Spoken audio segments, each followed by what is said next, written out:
기도원과 삼백용사라는 제목으로 같이 말씀 나누도록 하겠습니다.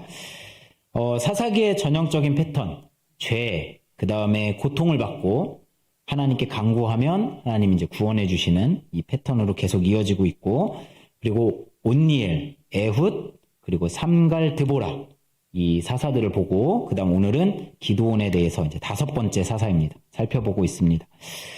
하나님께서는 이 신중하고 또 조심성이 많은 기도원을 부르셨습니다. 그리고 이제 이 미디안과 전쟁을 치르는 아주 큰 전쟁을 치르려고 하는데, 지난주에 그 전쟁을 치르기 전에 이제 분위기를 반전시킬 이 깃발을 꽂는 일을 행하게 하셨습니다. 그래서 기도원의 집안을 먼저 일으키는 것, 돌이키는 것, 그 일을 먼저 하게 하셨습니다. 그래서 이 기도원의 집안인 아비에셀 집안과 기도원의 아버지가 이제 마음을 돌이키고, 그 사건을 통해서 이제 본격적으로 치러야 할 미디안과의 전쟁을 이제 준비하시고 승리를 약속하시게 됩니다.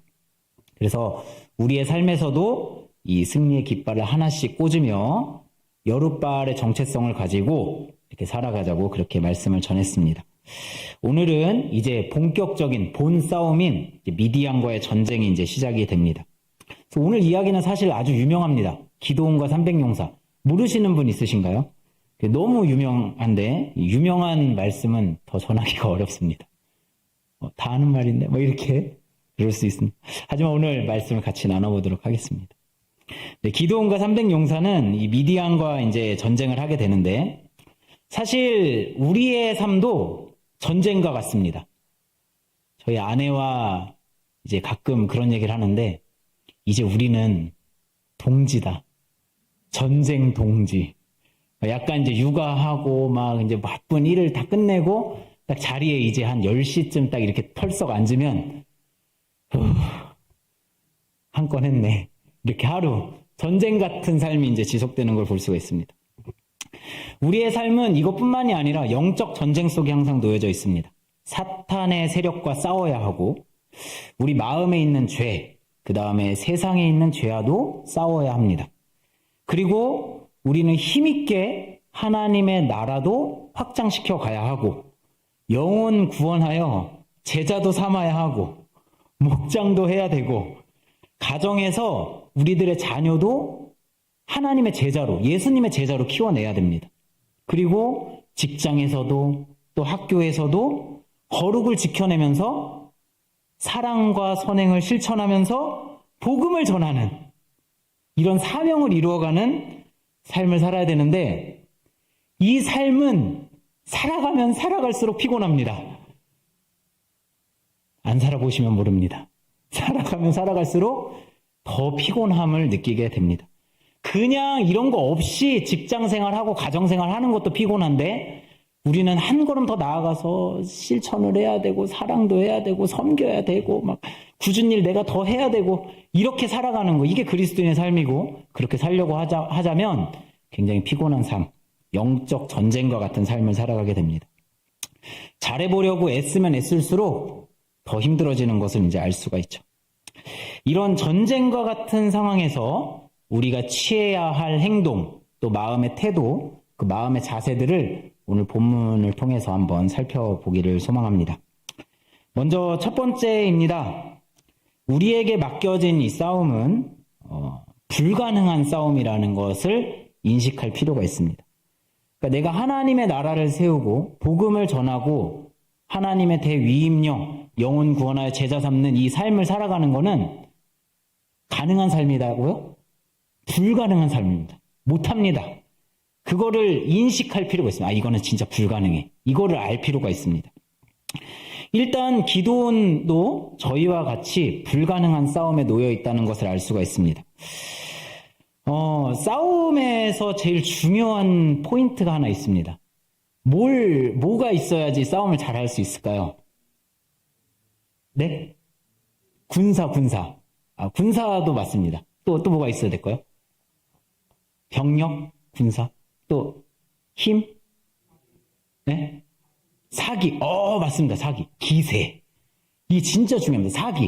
사기가 무너지면은 그 군대는 와르르르 무너지는 것을 보세요. 저희가 이제 싸울 때도 막 이렇게 많이 싸워보셨죠? 아닌가요? 저 이제 고등학교 때 싸우면, 야! 너! 야! 이제 막 이제 소리, 이제 고성이 먼저 오가잖아요? 그러면 이제 좀 약간 이제 힘이 약한 애는, 왜 그래? 이제 일단 기세에서 밀린 겁니다, 이게. 그러니까 싸워보지도 않았는데, 기세에서 이미 밀려버린 그런 싸움이죠. 그러니까 기세가 밀리면은 싸움에서는 이렇게 질 수밖에 없습니다. 사실 이 기드온의 상황도 이렇게 기세가 이미 밀려 있었던 상황이었습니다. 그 포도주 틀에서 밀을 까먹으면서 숨어 있어야 되는 상황. 이스라엘에 용사가 없었던 상황. 그런 아주 기세가 밀려 있었던 그런 상황이었죠. 이제서야 조금 추스려서 이제 군대를 모았던 상황이 요 상황입니다.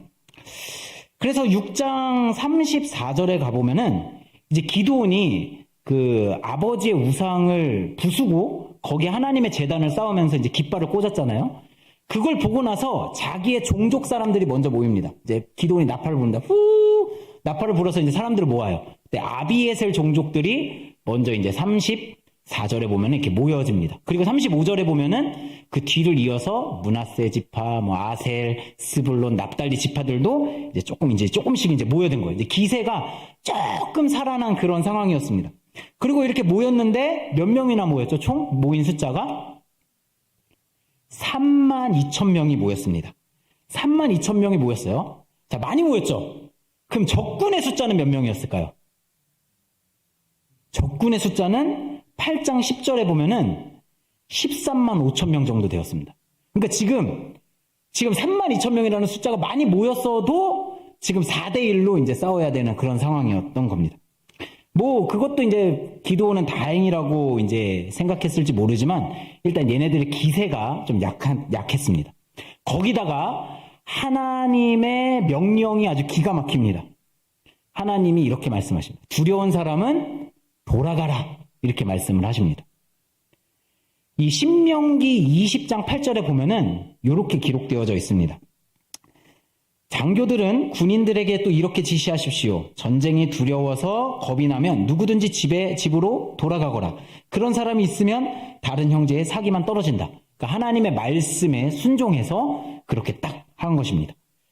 그러자 몇 명이 이제 돌아가게 되죠. 32,000명 중에 22,000명이 이제 돌아가게 됩니다. 그러니까 가만히 생각해 기세가 얼마나 약했던 군대인지 알 수 있겠죠. 그러니까 전체 모인 숫자 중에 3분의 2가 두려워 떠는 사람들이었던 거예요. 그냥 간신히 와 있던 거죠. 그러니까 진짜로 돌아갑니다. 이제 10,000명 남았습니다. 근데 하나님이 이제 어떻게 만드시죠? 다시 또 뽑아가지고 몇 명으로 남기시는 거죠? 300명으로 이제 남기십니다. 그럼 이제 300명하고 13만 5천 명하고 이제 싸워야 됩니다. 원래는 4대1로 싸워도 되는데 이게 그럼 몇 배가 되는 거죠? 혼자서 400명하고 싸우셔야 됩니다. 어떻게 가능하시겠어요? 400명 덤벼! 막 이렇게 해가지고 이제 혼자서 싸워야 되는데 이게 이제 말이 안 되는 싸움이죠. 이런 명령을 이제 하나님께서 하시는 겁니다. 완전히 불가능한 싸움이 기드온에게 이제 맡겨졌던 것입니다. 심지어 이스라엘의 무기는 뭐였죠? 무기. 칼, 활, 창 이런 게 아니었습니다. 나팔, 항아리, 횃불. 도대체 이게 무기인가요? 어떻게 싸우지?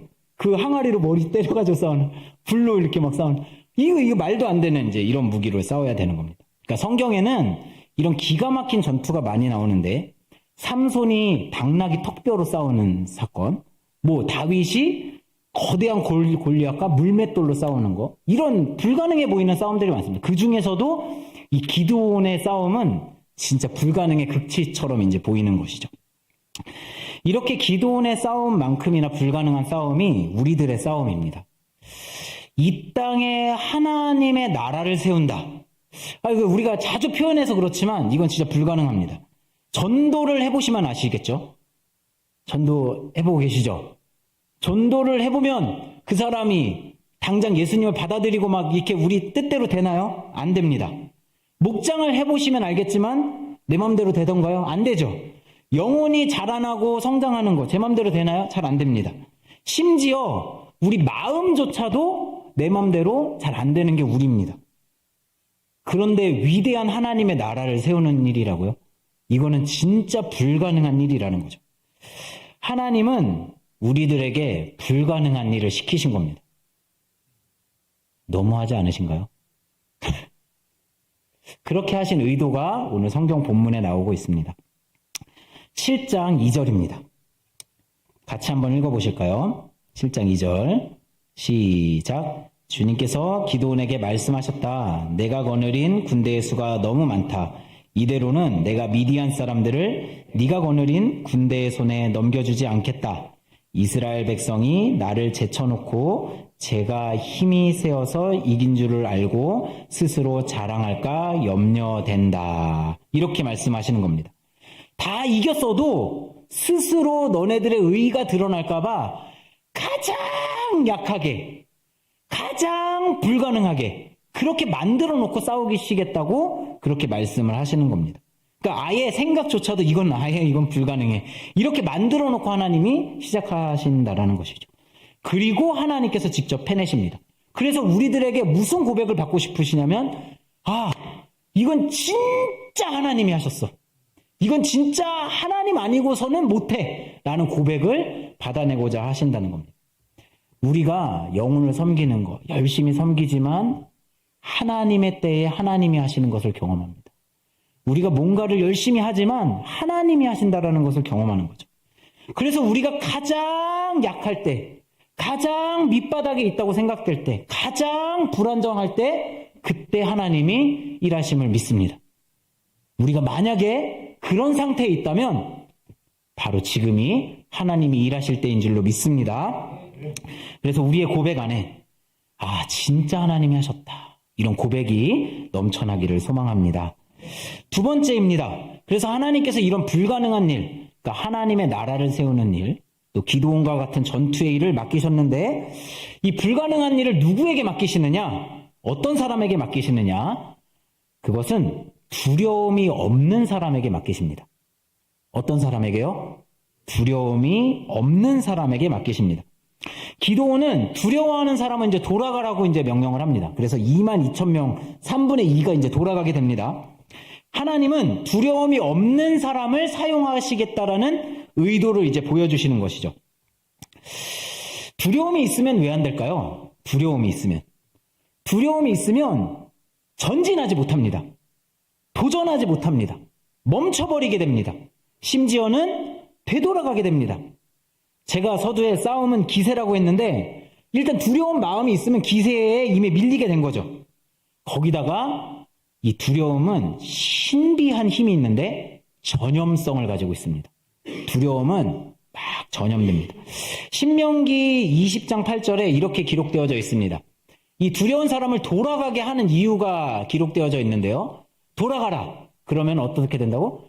그런 사람이 있으면 다른 형제의 사기만 떨어뜨린다. 이렇게 돼.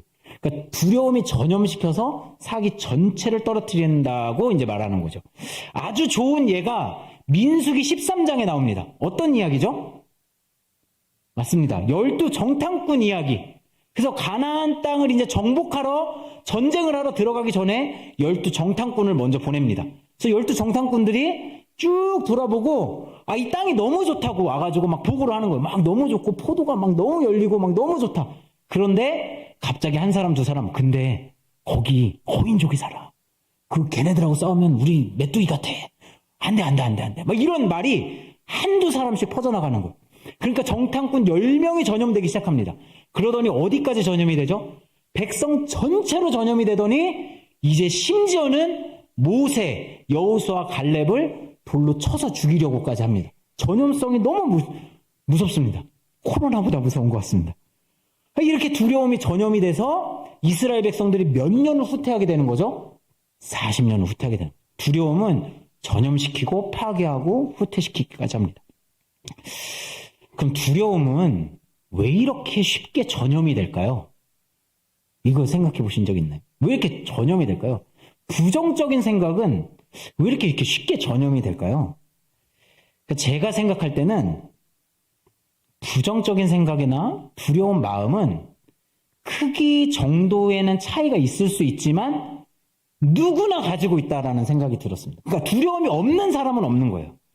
그러니까 이래서는 불가능할 것 같은데, 이래서는 안 될 것 같은데 하는 마음들이 다 누구나 뭐 크든 작든 가지고 있을 거라는 생각이 듭니다. 두려움이 없는 사람은 없다. 그저 그거를 누를 뿐이다라는 생각이 들었습니다. 믿음이라는 것으로 누르고, 신뢰라는 것으로 두려움을 누르고, 할 수 있다라는 자신감으로 누르고, 그러니까 여러 가지 방법들로 두려움의 마음을 좀 잠재우고 앞으로 나가는 거지, 두려움이 완전 없는 사람은 로봇 아니고서는, AI 아니고서는 없겠다, 이런 생각이 들었습니다. 복싱 선수 얼마나 싸움 잘합니까? 싸움 잘. 저도 한 6개월 정도 배웠는데요. 이렇게 코치한테 얻어 터지면서 지금 그만뒀습니다. 근데 이제 이 복싱 선수들 보면은 어떻게 하죠? 막 이제 싸우기 전에 막 몸도 풀고, 할 수 있어. 이 싸움 원래 잘하는 사람이 왜 이렇게 막 이렇게 하는 거죠? 이거는 두려움이 없어서가 아니라 두려움이 너무 큰 겁니다. 혹시 질까봐, 혹시 잘못되진 않을까? 두려움이 너무 커서 이거를 막 어떻게든 누르고 잠재우고 앞으로 전진하려는 시도를 이제 하고 있는 것이죠. 그러니까 두려움이 전염되는 거는 이 마음속에 다 숨겨져 있는 이 두려운 마음들의 스위치를 탁탁 하나씩 쉽게 켜는 겁니다. 야, 그거 안 돼. 그러면 탁탁 켜지고, 안 돼. 탁탁 켜지고. 이렇게 두려운 마음들이 전염된다라는 것이죠. 이 두려움을 누를 수 있는 가장 좋은 방법이 있습니다. 신뢰입니다. 신뢰. 서로에 대한 신뢰. 그리고 하나님에 대한 신뢰입니다. 하나님이라면 하실 수 있다라는 그 마음을 계속 어떻게든 간직해 가는 것, 그것에 믿음을 자꾸 두는 것, 그것이 이 두려운 마음을 누를 수 있는, 그 스위치를 잠재울 수 있는 유일한 방법이라는 것을 성경이 우리에게 가르쳐 줍니다. 그리고 또 하나의 방법이 있는데요. 그거는 동료의 어깨를 눌러주는 겁니다. 두려워하는 마음들이 이렇게 다 있지만 어깨를 누른다는 게 이렇게 막 야, 두려워하지 마! 이렇게 짓누르를 하는 게 아니라 이렇게 어깨를 하나 이렇게 탁 감싸주는 거. 할 수 있어 라고 말해주는 거. 그래, 우리 같이 해보자 라고 믿음으로 얘기해주는 거. 이런 동료회. 저는 요한 1서 4장 18절 이 말씀을 참 좋아하는데요. 이 말씀이 이렇게 기록되어져 있습니다. 완전한 사랑은 두려움을 내어 쫓나니. 서로에 대한 신뢰와 사랑, 그리고 격려가 우리의 두려움들을 잠재우고 우리가 다시금 일어서고 할 수 있게끔 만들어줌을 믿습니다. 이 마음을 가지고 우리가 두려움을 내어 쫓아 보셨으면 좋겠습니다. 세 번째, 하나님께서는 이 불가능한 상황 속, 영적 전쟁 상황 속에서 어떤 사람을 또 사용하시는가? 세 번째는 경계의 자세를 가진 사람을 사용하십니다. 어떤 자세요? 경계하는 자세를 가진 사람을 사용하신다는 겁니다. 두려움으로 돌아간 사람을 빼면 1만 명이 남았습니다. 이제 두려움 돌아가고. 그 중에 이제 추리시는데, 이번에는 시험을 하십니다. 어떻게 시험을 하시냐면, 이제 이 병사들을 다 모았잖아요. 이 병사들을 데리고 이제 막 목마르게 합니다. 야, 뛰어! 막 해가지고 막 시냇가로 달려! 막 해가지고 막 달려서 목마른지 하여튼 목마르게 한 다음에 시냇가에 탁 세워놓고 물 마셔! 그러니까 이제 병사들이 막 1만 명이 가가지고 막 시냇가에 어떻게든 막 물을 마십니다. 그럴 때 이제 두 종류의 사람이 이제 나타나는 겁니다. 사사기 7장 5절에 보면은 이렇게 기록되어져 있습니다. 어떤 사람이 나타나냐면, 기드온이 군대를 물가로 데리고 내려가니 주님께서 기드온에게 이렇게 일러주셨다. 개가 핥는 것처럼 혀로 물을 핥는 사람, 그리고 무릎을 꿇고 물을 마시는 사람을 구별해라. 이 두 종류의 사람을 이제 구별하라고 이제 얘기를 하는 거죠. 먼저 개가 핥아먹는다. 이렇게. 그럼 어떻게 먹는 걸까요? 이제 이렇게 핥아 먹어야 되는데, 이제 요 힌트가 그 6절에 이제 나옵니다. 뭐라고 나오냐면, 손으로 물을 움켜서 요렇게 잡아서 입에 대고 이렇게 핥아 먹는 사람. 개처럼 핥아 먹는다고 해서 나쁜 의미는 아닙니다. 그러니까 이때 당시 개가 약간 경계심이 많은 동물로 이렇게 표현됐다고 합니다. 그런 경계를 가지고서 손에 물을 똑 떠가지고 이렇게 핥아먹는 어떤 그런 모습을 이제 표현해주고 있는 거죠. 그리고 무릎을 꿇고 있는 자들은 어떻게 먹는 거죠? 무릎을 꿇고 있는 자들은 이제 허겁지겁 달려가가지고 두 무릎을 다 꿇고 이제 막 이렇게 이제 무릎을 머리에다 이제 쳐박고서 막 이렇게 막 마시는 그런 모습을 이제 보여주고 있는 것이죠. 그러니까 지금은 사실 미디안이 배치되어져 있고 이스라엘 군대가 배치되어져 있고 전쟁 상황입니다. 아무리 물이 급해도 경계를 하면서 물을 급히 이 경계를 하면서 물을 마실 필요가 있습니다. 자기 목마른 것, 자기에게만 집중하면서 그냥 자기 물 먹는 거에만 집중하는 그런 사람이 아니라 경계하고 살피고 긴장하고 있는 300용사를 사용하신다고 이제 말씀을 하시는 겁니다. 하나님께서 우리 영적 전쟁에 임하는 우리에게 언제나 자기 경계가 있어야 할 것에 대해서 이제 말씀을 하십니다. 우리 너무 잘 알고 있는 말씀이 있습니다. 베드로전서 5장 8절입니다. 정신을 차리고 깨어 있으십시오. 여러분의 원수 악마가 우는 사자같이 삼킬 자를 두루 찾아다닙니다. 마치 미디안 군대가 언제 쳐들어올지 모르는 그런 상황에서 경계해야 되는 것처럼 사탄이 언제 우리 마음을 훔쳐갈지 몰라서 다가오는 것처럼 그렇게 우리는 사탄을 경계하고 자기를 살펴봐야 된다고 이제 가르쳐주고 있습니다. 사탄은 호시탐탐 우리의 마음을 훔쳐가려고, 우리의 생각을 훔쳐가려고, 우리가 하나님께 집중하는 것을 흐트러뜨리려고 그렇게 찾아와서 우리를 호시탐탐 노리고 있다고 그렇게 가르쳐주고 있는 것입니다. 분당 우리 교회의 이찬수 목사님이 예전에 이런 설교를 하신 것을 들은 적이 있습니다. 그러니까 본인이 자신이 이제 예수님으로 인해서 행복한 삶을 살고 있다고 이제 말씀을 하셨어요. 그러면서 자기가 취하고 있는 그 행복은 마치 살 얼음판을 걷고 있는 것 같은 행복이다, 이런 표현을 하셨습니다. 그러니까 딱 맞는 표현이라고 생각이 들었습니다. 뭐냐면 이렇게 단단한 얼음, 꽝꽝 얼어붙은 그 얼음판을 걸어가는 게 아니라 언제 깨질지 몰라서 조심조심 경계하면서 걸어가는 그것을 살얼음판이라고 표현을 한 거죠. 그러면서도 하나님이 주시는 그 풍성함을, 예수님이 주시는 풍성함을 누리면서 사는 삶, 요게 본인의 삶이라 이렇게 고백을 하신 적이 있습니다. 맞는 것 같습니다. 우리도 예수님으로 인해서 풍성하지만 언제나 경계를 늦추지 않고 내가 바라봐야 할 사명과 소명을 바라보는 그 중간적인 어떠한 삶, 이것을 우리한테 말씀해주고 있는 것이 아닐까, 이런 생각이 듭니다. 하나님은 이런 경계자를 통해서 일하십니다. 우리의 마음, 우리의 생각, 우리의 삶, 이것을 항상 살펴보는 그런 우리가 되기를 소망합니다. 그래서 하나님이 우리를 통해서 놀랍도록 일하시기를 소망합니다. 마지막은 연합의 모습을 보여줍니다. 연합을 통해서 하나님의 나라를 이루어 가신다라고, 영적 전쟁에 승리하게 하신다라는 것을 보여줍니다. 기드온이요, 고르고 고른 300용사를 이렇게 이제 같이 모았습니다. 이 300용사를 보면은 지금까지 보셨던 것처럼 두려움도 없고, 두려움도 잘 억제하고, 그리고 경계심도 강했던 그런 멋진 사람들이었습니다. 그런데 오히려 기드온을 살펴보면 항상 마음에 그 두려움의 스위치가 켜질랑말랑 하는 것을 볼 수가 있습니다.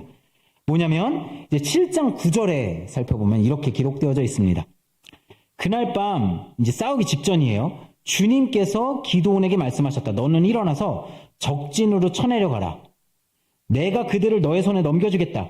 내가 쳐내려가기가 두려우면 너의 부하 부라와 함께 먼저 적진으로 내려가 보아라. 이렇게 말씀하시는 거예요. 지금 300용사도 다 모여져 있고 지금 이제 싸워야 되는 순간입니다. 근데 이제 하나님이 이제 기드온의 마음을 아셨던 것 같습니다. 기드온의 마음에 확신이 들지 않았던 것이죠. 그래서 기드온은 적군의 막사로 이제 내려가게 됩니다. 그리고 가서 이제 살펴보고 적군들이 이제 무슨 얘기를 하나 이제 들었던 거죠. 그랬더니 이제 병사들이 간밤에 꿈을 꿨는데, 야, 내가 꿈 꿨는데, 야, 보리빵이 와가지고 우리 막사를 다, 보리빵이 그게 막 와가지고 우리 막사를 다 박살냈어! 막 이렇게 하니까 옆에서, 야, 그 기드온의 칼 아니야? 이스라엘 병사들 아니야? 뭐 이렇게 하면서 이제 서로 수근수근 하면서 오히려 얘네들이 두려움으로 서로 전염되고 있는 것을 이제 기드온이 이제 살펴보게 된 겁니다. 그제서야 기드온이 이제 확신을 가지게 된 것이죠. 기드온은 굉장히 신중한 사람이지만 마음에 항상 두려움을 가지고 있었던 사람인 것처럼 보입니다. 어쩌면 지휘관으로서는 당연한 마음이었을지는 모르겠습니다. 그런데 마치 이 300용사와 기드온을 대조시키면서 이것을 한 팀으로 묶어서 싸우게 하시는 하나님의 모습을 이제 보고 있는 것입니다. 공동체 안에는 연약한 사람이 있을 수도 있고, 두려움을 많이 가진 사람이 있을 수도 있고, 부족한 사람이 있을 수도 있습니다. 또 신중한 사람이 있을 수도 있고, 막 저돌적으로 돌진하는 사람이 있을 수도 있고, 조금 느린 사람이 있을 수도 있고, 빠른 사람이 있을 수도 있고, 너무 다양합니다. 그런데 이 다양성을 하나의 공동체라는 이름으로 하나님이 묶어내십니다. 그래서 함께 어깨를 토닥이며 함께 하나님의 나라를 이루어가게 하시는 것을 보여주시는 것입니다. 우리 미래로 교회가 이렇게 기드온과 300용사처럼 단단히 함께 뭉쳐져 가기를 소망합니다. 하나님께서는 우리에게 영적 전쟁을 맡기셨고 그 전쟁을 치르는 데 있어서 많은 어려움들이 따라옵니다. 그러나 두려움을 잠재우고 하나님을 신뢰하고 또 항상 경계를 늦추지 않으며 서로 토닥이면서 함께 가야 됨을 우리에게 가르쳐주고 있습니다. 그런데 정말 중요한 것, 이것을 다 하나로 묶어주는 가장 중요한 한 가지가 있습니다. 사사기 6장 34절입니다. 이렇게 기록되어져 있습니다. 주님의 영이 기드온을 사로잡으니. 주님의 영이 기드온을 사로잡으니. 하나님이 기드온을 사로잡습니다. 우리가 하나님께 사로잡혀야지, 성령께 사로잡혀야지만 이 일들을 우리가 감당할 수 있다는 것을 가르쳐주고 있습니다. 사로잡힌다는 것. 사로잡힌다는 것은 어떤 상태를 말하는 거죠? 사로잡혔어! 하면은 꼼짝달싹도 할 수 없이 완전히 잡혀있는 상태를 말합니다. 내 마음, 내 생각, 내 뜻, 나의 감정, 정서 모든 것이 하나님의 마음에 사로잡혀져 있는 상태. 하나님, 나를 완전히 다스려 주십시오. 나를 완전히 통치하여 주십시오.